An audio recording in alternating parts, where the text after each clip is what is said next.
Selamat datang diucapkan kepada tuan-tuan, puan-puan ke majlis pengajian kitab Ihya Ulumuddin untuk kali yang ke-44 ataupun kuliah Maghrib kali yang ke-128. Dalam curahan hujan rahmat ini, kita dipilih oleh Allah Subhanahu wa taala untuk sama-sama memeriahkan salah satu daripada taman-taman syurganya di dunia ini. Sebelum kita pergi lebih jauh ke dalam pelajaran kali ini, kita hendak mengimbas kembali pelajaran dalam kuliah yang lepas.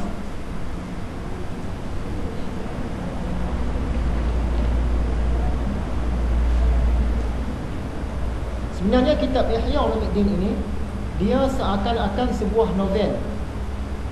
Jadi bila dikatakan dia sebuah novel, maksudnya dia kena dibaca daripada muka surat yang pertama sampailah muka surat yang terakhir. Barulah kita dapat gambaran yang sebenar. Macam novel, kalau kita baca muka surat 4, lepas tu kita lompat muka surat 200, lepas tu baca muka surat akhir. Kemudian kita nak huraikan, nak bagi gambaran tentang novel yang kita baca tu, dia akan datang salah faham.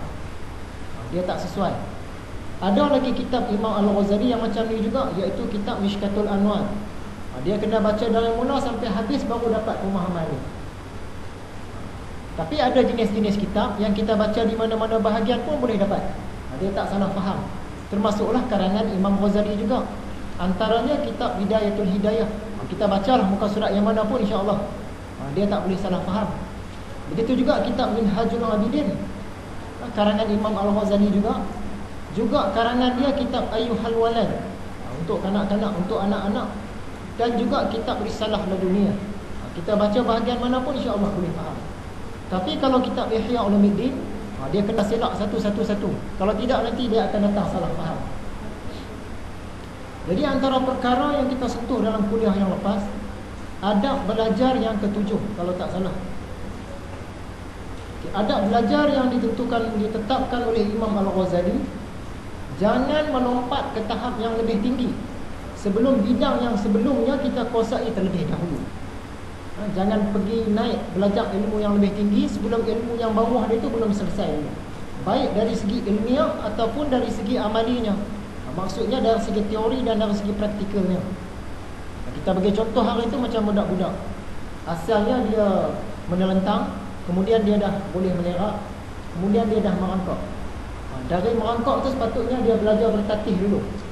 Dia pegang tepi-tepi dinding, tapi kita dah suruh dia lari dah. Nanti akan binasa diri dia. Dia kena belajar yang bertatih itu dulu, barulah boleh berlari. Kena sesuai, kena lalui setiap tahap tu.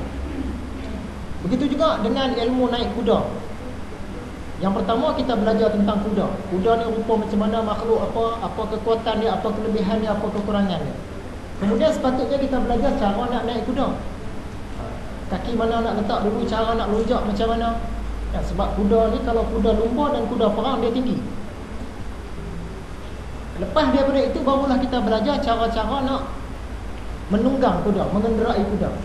Macam mana nak bagi dia berjalan, bagaimana nak bagi dia belok kanan, bagaimana nak bagi dia berhenti. Tapi satu orang murid ni dia tak mau dengar cakap. Dia belajar ilmu tentang kuda, lepas tu dia tak mau belajar cara naik kuda. Dia terus belajar cara menunggang kuda. Bila sampai hari dia nak menunggang kuda tu, dia nak naik tak reti. Baru letak kaki sebelah, kuda dah jalan dah. Barulah dia jenuh. Lagi satu, bila dah letak kaki, dia nak tui kaki dia bagi naik, tak boleh lepas. Sebab dia tak belajar cara nak naik kuda. Jadi dalam ilmu agama ni pun sama juga. Kita kena lalui tahap-tahap dia dulu. Tak boleh daripada tahap yang rendah tiba-tiba terus nak pergi tahap tinggi. Nanti akan binasa diri kita. Kita bagi contoh lagi hari itu, macam orang nak merawat gangguan makhluk halus lah. Ilmu yang bawah, yang mula-mula dia kena belajar kuatkan diri dia, kuatkan roh dia. Bacalah amalan-amalan Bismillah 7 ke, Ruqayyah Jibril ke, ayat-ayat Salamun ke. Tiap-tiap hari istiqamah dia jazamkan ayat-ayat ni. Sepatutnya lepas itu dia belajar cara nak rawat diri dia. Tapi dia lompat, dia terus belajar cara nak serang. Nak serang siapa? Nak serang jin yang dalam badan orang, nak serang tukang sihir tu sekali. Jadi bila datang satu-satu orang pesakit, badan dia okey lah, dia terus serang. Dia serang jin tu, dia serang tukang sihir sekali, secara jarak jauh. Lepas mai pesakit kedua, dia serang-serang jin tu, tengok-tengok ada 3 ekor dalam tu. Dia boleh tukar. Seorang kena pukul, mai depan seorang. Seorang kena pukul, mai depan seorang. Dia kebal. Kita jurus makrifat macam mana pun dia bertahan. Kita mula gelabah dah. Tak campur dengan dia punya tuan, dia duk bantu dia rejah lagi, tiba-tiba kita pula kena serang. Bila kita kena serang, teruklah kita. Sebab apa? Ilmu nak rawat diri kita tak belajar. Yang step kedua tak belajar. Kita belajar step pertama tadi, ilmu nak kuatkan diri. Step kedua tak belajar ilmu rawat diri. Dia terus belajar ilmu nak serang, nak rawat orang. Bila dia kena, dia tak boleh ubat diri dia sendiri dah. Jadi binasa diri. Jadi Imam Ghazali pesan, belajar ilmu ni khususnya ilmu agama, dia kena ikut step-step dia, kena lalui satu-satu. Perkara kedua kita sentuh, percikan air. Anak-anak malas nak bangun pagi, kita ambil air, kita pun bacalah a'udzubillahi minasyaitonirrajim, bismillahirrahmanirrahim, Allahu akbar, kita pun kencing. Kita kata kencing tu kencing kosong, sebenarnya kencing itu dia menyakitkan syaitan yang dalam tu. Walaupun bacaan dia ringkas saja. Sebab apa? Masa kita tidur ni, memanglah syaitan-syaitan dia datang, dia duduk dalam hidung kita, dia duduk di telinga kita, dia duduk bisik, jangan bangun. Dia selimut kita, jangan bangun subuh. Macam tu lah. Jadi bila kita kencing itu, insya-Allah syaitan yang kecil-kecil ni dia lari. Sebab memang ada pengalaman pun bila kita rawat orang hari tu.